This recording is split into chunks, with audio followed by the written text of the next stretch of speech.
ఒకవైపు విపరీతంగా దంచి కొడుతున్న ఎండలు, విపరీతమైన ఒక్కపోత, నీరసించిపోవటం, అనేక రకాల హెల్త్ సమస్యలు కూడా ఎక్కువగా చూస్తూ ఉన్నాం.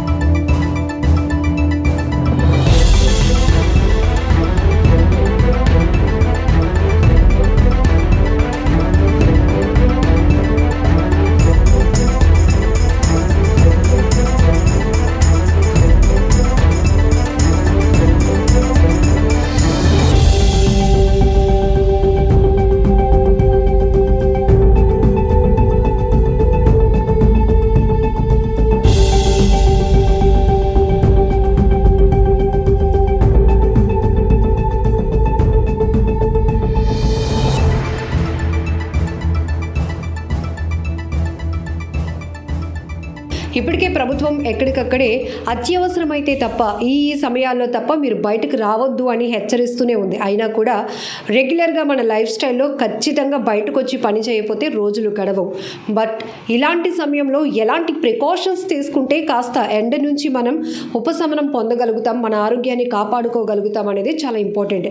ఎండలోనికి వెళ్ళొద్దు అంటే అది సాధ్యం కానే కాదు. బట్ ఎలాంటి జాగ్రత్తలు తీసుకోవాలి అనేది ఇక్కడ చాలా ఇంపార్టెంట్. ఇప్పటికే చూస్తున్నాం రికార్డు స్థాయిలో ఉష్ణోగ్రతలు నమోదవుతున్నాయి. విశాఖ లాంటి ప్రాంతాల్లోనే ఒక్కపోత విపరీతంగా ఉంటుంటే ఇక ఖమ్మం, వరంగల్, తెలంగాణ లాంటి ప్రాంతాల్లో అయితే 45 డిగ్రీల వరకు ఉష్ణోగ్రతలు నమోదవుతూ ఉండటం చాలా బాధేస్తోంది. మరొక వైపు ఈ విపరీతమైన ఎండల వల్లే మృతుల సంఖ్య కూడా పెరుగుతోంది. ఇది ఇంకా బాధాకరం. సో ముఖ్యంగా చిన్నపిల్లలు, వృద్ధులు బయటికి రాకుండా చాలా జాగ్రత్తగా ఉండాల్సినటువంటి అవసరం ఉంది. ఒకవేళ అత్యవసరంగా కానీ పనుల మీద బయటకు వచ్చే వాళ్ళు మాత్రం ఖచ్చితమైన ప్రికాషన్స్ తీసుకోకుండా బయటకు వస్తే వడదెబ్బకు ఖచ్చితంగా గురవ్వాల్సి ఉంటుంది. కాబట్టి ఎలాంటి జాగ్రత్తలు తీసుకోవాలి అడిగి తెలుసుకుందాం. డాక్టర్ రామ్ కుమార్ గారు, లక్ష్మీ గాయత్రి హాస్పిటల్స్ ఎండి మనతో పాటు ఉన్నారు. సార్తో మాట్లాడి చాలా వాల్యుబుల్ సజెషన్స్ తీసుకుందాం. నమస్తే సార్. సార్, ఎండలోకి రావద్దు అంటే ఇది జరగని పని. ఖచ్చితంగా ఎండలో తిరుగుతూనే మన పనులు ఉంటూ ఉంటాయి. బట్ ఏ రకమైన జాగ్రత్తలు తీసుకోవాలి సార్? ఇప్పుడు రికార్డు స్థాయిలో నమోదవుతున్న ఈ టెంపరేచర్ వల్ల ఏ రకమైన స్కిన్ డిసీజెస్ వస్తున్నాయి? జనరల్గా ఏ కేసెస్ మిమ్మల్ని అప్రోచ్ అవుతుంది? సో ఈ మధ్యకాలంలో చూస్తుంటే ఇటు ఆంధ్ర రాష్ట్రమే కానీ తెలంగాణలో చూసుకుంటే రోజు రోజుకి ఎండలు గణనీయంగా పెరుగుతున్నాయి. సో దీనివల్ల వచ్చే పరిణామాలు ఏంటంటే యాక్చువల్గా ఎవరైతే మిట్ట మధ్యాహ్నం పూట కానీ లేదంటే సూర్య ఎక్కువ వెళ్తున్నప్పుడు బయటకు వెళ్తుంటే ఎలక్ట్రోలైట్స్ ఇంబ్యాలెన్స్ అంటే వస్తూ ఉన్నాయి. ఏంటంటే ఈ ఎండ తీవ్రత తట్టుకోలేక శరీరంలో ఎలక్ట్రోలైట్స్ ఇంబ్యాలెన్స్ అంటే వస్తున్నాయి. లైక్ సోడియం లెవెల్స్ కానీ పొటాషియం లెవెల్స్ కానీ తగ్గిపోతూ ఉంటాయి. సో ఇంతే కాకుండా స్కిన్ ఎలర్జీస్ అవి రావడానికి కూడా అవకాశంగా ఉంటుంది.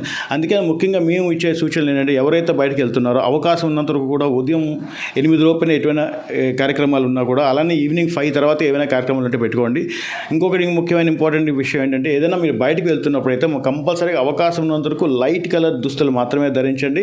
మీతో పాటు ఒక క్యాప్ కానీ లేదంటే అంబ్రెల్లా కానీ ధరించండి. అవి కూడా అవకాశం ఉన్నంత వరకు కాటన్వి లైట్ కలర్స్ మాత్రమే ధరించండి. డార్క్ కలర్స్ వేయడం వల్ల ఏంటంటే సన్ ఇంకా అట్రాక్ట్ ఎక్కువ అవుతుంది. సో దానివల్ల ఏంటంటే మనకి ఇంకో 1 డిగ్రీ ఎక్స్ట్రా పడే అవకాశం ఉంటుంది.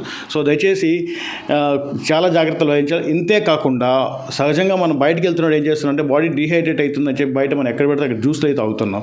సో వాటి వల్ల కూడా సైడ్ ఎఫెక్ట్స్ చాలా ఎక్కువ వస్తున్నాయి. వాటి యొక్క కాన్సిక్వెన్సెస్ ఇప్పుడు ఈ రోజు చూస్తుంటే కనీసం నాకు ఒక 4 నుంచి 5 డయేరియా కేసులు వస్తున్నాయి. కారణం ఏంటి అని చూస్తుంటే బయట ఎక్కడ పెడితే అక్కడ జ్యూస్ సెంటర్లో జ్యూసులు తాగడం వల్ల.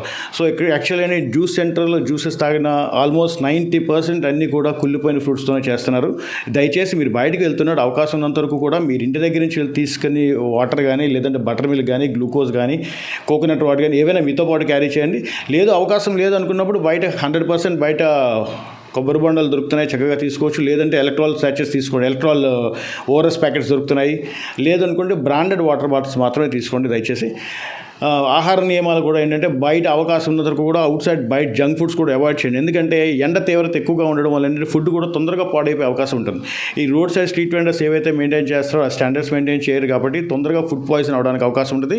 ఆ ఫుడ్ తీసుకోవడం వల్ల ఏంటంటే మనకి ఫుడ్ పాయిజన్ అయ్యి వామిటింగ్స్ కానీ మోషన్స్ కానీ జాయింటీస్ కానీ ఇటువంటి రావడానికి కూడా అవకాశాలు ఉంటాయి. సార్, విపరీతమైన ఎండలో తిరిగి ఇంటికి వచ్చినప్పుడు ఇమ్మీడియట్ కూలింగ్ కోసం కూల్ ఐటమ్స్ తీసుకుంటాం, అట్లా తీసుకోవచ్చా? అది రిలాక్స్ అవుతుందా లేకపోతే ఏమవుతుంది? సహజంగా అదైతే అడ్వైజబుల్ కాదు.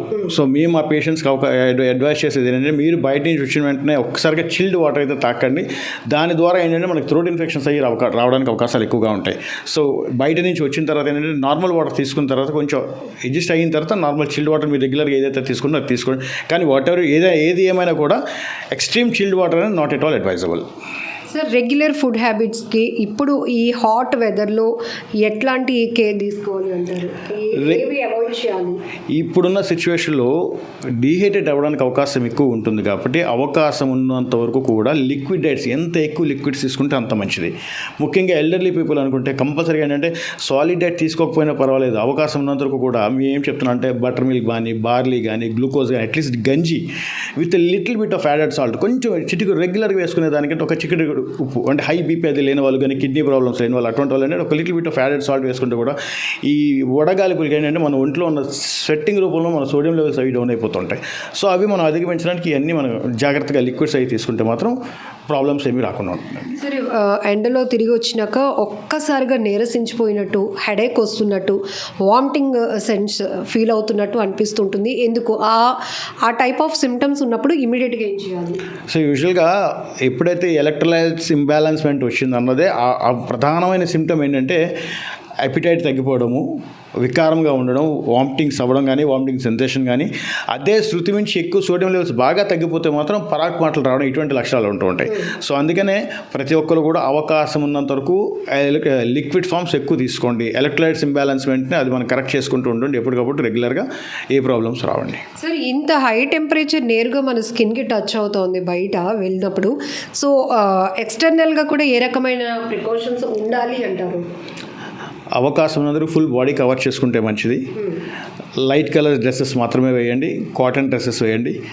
తర్వాత రెగ్యులర్గా వాడే ఏవైతే మీ ఉన్నాయో కాస్మెటిక్స్ అయ్యే వాడండి. ఈ యూట్యూబ్లో వచ్చిన చిట్కాలు అవి చెప్తున్నారు, దయచేసి అటువంటి కాకుండా ఏదైనా ఒక సిస్టమేటిక్గా ఫాలో అయితే మంచిది. సార్, డయేరియా కేసెస్ ఎట్లా ఉన్నాయి సార్ ఇప్పుడు ప్రెసెంట్?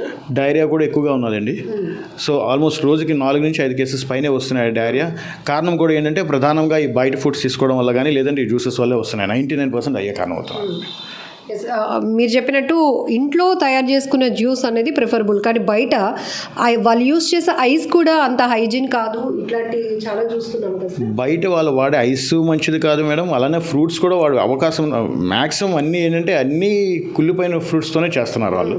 సో అందులో ఏంటంటే ఫ్లేవర్ కోసం ఐస్ అది మిక్స్ చేయడం వల్ల అది డామినేట్ చేసేస్తుంది. సో జనాలు అది గ్రహించలేకపోతున్నారు. టేస్టీగా ఉందని చెప్తూ అవుతున్నారు, కానీ దానివల్ల భారీ మూల్యం చెల్లించుకుంటున్నారు. లాస్ట్ ఒక 10 years నుంచి చూస్తుంటే వైజాగ్ వెదర్లో చాలా వేరియేషన్స్ కనిపిస్తున్నాయి సార్. దాంతో మనకి ఇక్కడ బీచ్ ఉండడం వల్ల హ్యూమిడిటీ చాలా ఎక్కువగా ఉంటుంది. సో ఫైనల్లీ ఏం చెప్తారు? సో మన వైజాగ్లో కోస్టల్ ఏరియా అంతా ఏంటంటే మాయిశ్చర్ క్లైమేట్ ఎక్కువగా ఉండడం వల్ల ఏంటంటే తేమ ఎక్కువ ఉంటుంది. సో దానివల్ల కూడా ఏంటంటే మనకి స్కిన్ ఎలర్జీస్ అవి రావడానికి కూడా అవకాశాలు ఎక్కువగా ఉంటుంది. సో అందుకనే ప్రతి ఒక్కరికి కూడా ఇప్పుడైనా కాదు, గతంలో కూడా గత 10 సంవత్సరాలుగా కూడా ప్రతి డాక్టర్స్ కూడా ఒకటే అడ్వైస్ చేస్తున్నారు. మార్నింగ్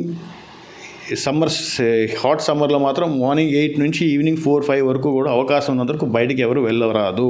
ముఖ్యంగా ఎల్డర్లీ పీపుల్ కానీ, లేదంటే గర్భిణీ స్త్రీలు కానీ, అలానే చిన్నపిల్లలు. ఇంతే కాకుండా కిడ్నీ పేషెంట్స్ కానీ, షుగర్ పేషెంట్స్ కానీ, హార్ట్ పేషెంట్స్ ఎందుకంటే కొన్ని రకాల మెడిసిన్స్ వాడుతూ ఉంటారు. సో వాటి వల్ల అనేది కొంచెం ఎక్సెస్ యూరినేషన్ అయితే ఉంటుంది. సో ఇట్లా డిహైడ్రేటెడ్ టాబ్లెట్ ద్వారా కూడా కొంత డిహైడ్రేట్ అవుతున్నారు, అలానే ఎండల ద్వారా డిహైడ్రేట్ అవుతున్నారు. సో వాళ్ళకి కొంచెం ఇంకా ఏంటంటే ఎఫెక్ట్స్ ఇంకా ఎక్కువగా అవకాశం ఉంటుంది. సో అవకాశం ఉన్నందుకు కూడా హాట్ సన్లో అవకాశం ఉన్నందుకు బయటకు వెళ్ళకుండా ఉంటే మంచిది. Thank you sir. సో ప్రస్తుతానికి రికార్డు స్థాయిలో నమోదవుతున్న ఉష్ణోగ్రత వల్ల బయటికి ఎండకి ఎక్స్పోజ్ కాకుండా ఉండడమే అత్యుత్తమమైన మార్గం. ఒకవేళ అత్యవసరంగా వెళ్తే మాత్రం ఖచ్చితంగా ఫుల్ బాడీ కవర్ చేసుకోవాలి, కాటన్ డ్రెస్ని ధరించాలి, లైట్ కలర్స్ వేసుకోవడం వల్ల ఏదైతే అబ్జర్వింగ్ అనేది కొంచెం తక్కువగా ఉంటుంది కాబట్టి మనం ప్రొటెక్ట్ చేయబడతాం. అట్లనే క్యాప్ కానీ అంబ్రెల్లా కానీ యూజ్ చేయాలి. మోస్ట్లీ ఎక్కువగా ఈ సమయంలోనే కదా చెట్ల యొక్క ఇంపార్టెంట్ బాగా తెలిసి వస్తుంది ప్రతి ఒక్కరికి. సో ఖచ్చితంగా ట్రావెల్ అవ్వాల్సిన వాళ్ళు ఎక్కడికక్కడే మధ్య మధ్యలో ఆగుతూ కాస్త రిలీఫ్ తీసుకుంటూ వెళ్ళడం మంచిది. ఎందుకంటే అత్యవసరంగా కానీ ఫ్యామిలీస్తో 2 వీలర్స్ పైన ఇట్లా కంటిన్యూగా ట్రావెల్ చేస్తున్నప్పుడు ఆటోమేటిక్గా వాళ్ళు సన్కి, ఈ హాట్ వెదర్కి ఎక్స్పోజ్ అవ్వాల్సి ఉంటుంది. ఏమాత్రం వాళ్ళు డిహైడ్రేట్ అయిపోతూ ఉంటారు, నీరసించిపోతూ ఉంటారు, వామిటింగ్ వస్తున్న సెన్స్ ఫీల్ అవుతూ ఉంటారు, లేకపోతే హెడేక్ వస్తూ ఉంటుంది. ఇట్లాంటివి రాకుండా ఉండాలంటే ఖచ్చితమైన ప్రికాషన్స్ ఇప్పుడు ఏదైతే ఏదైతే డాక్టర్ రామ్ కుమార్ గారు చెప్పినటువంటి ప్రికాషన్స్ అందరూ మస్ట్గా ఫాలో అవటం వల్ల ఈ హాట్ వెదర్ నుంచి కాస్త మనం ప్రొటెక్ట్ చేసుకునే వాళ్ళం అవుతాము. అలానే ఇమీడియట్గా ఏవైతే ఇట్లాంటి డయేరియా లక్షణాలు ఉన్నాయో ఏమాత్రం నెగ్లిజెన్సీ లేకుండా ఇమీడియట్గా డాక్టర్ని కన్సల్ట్ చేయాల్సిన అవసరం ఉంది. సో ఇప్పటికే 2 తెలుగు రాష్ట్రాల్లో కూడా ఈ విపరీతమైన ఉష్ణోగ్రతల వల్ల, ఈ హాట్ వెదర్ వల్ల, వడదెబ్బ వల్ల, ఉక్కపోత వల్ల మరణాల సంఖ్య కూడా పెరుగుతూ ఉండటం చాలా బాధాకరం. సో అందుకే ప్రభుత్వం ఎక్కడికక్కడే కూడా ఈ ఎండ నుంచి ఉపశమనం పొందడానికి ఈ కొన్ని ఎన్జిఓస్ స్వచ్ఛందంగా చలివేంద్రాలు కానీ లేకపోతే ఫ్రూట్ సలాడ్స్ ప్రొవైడ్ చేయటం ఇట్లాంటివి కూడా చేస్తున్నారు, చాలా హైజీన్ మెయింటైన్ చేస్తూ. బట్ చాలా వరకు దీని నుంచి రిలాక్స్ పొందాలి అని చెప్పి ఎక్కడికక్కడే అసలు అక్కడ ఉన్నటువంటి వాతావరణం ఎలాగుందో చెక్ చేసుకోకుండా జ్యూస్ సెంటర్ అని కనపడితే చాలు వెళ్ళి తాగేస్తున్నారు. బట్ అక్కడ వాళ్ళు ఉపయోగిస్తున్నటువంటి ఐస్ కానీ ఫ్రూట్స్ కానీ వాళ్ళు హైజీన్ మెయింటైన్ చేయకపోగా వాళ్ళు లాభం పొందాలని, వాళ్ళు నష్టపోకూడదని ఈ కుళ్ళినటువంటి ఫ్రూట్స్ని కూడా జ్యూసుల్లో కలిపి ఇచ్చేస్తున్నారు. కాబట్టి ఆ రకంగా అనారోగ్యం పాలయ్యే అవకాశం ఉంటుంది. కాబట్టి బీ కేర్ఫుల్.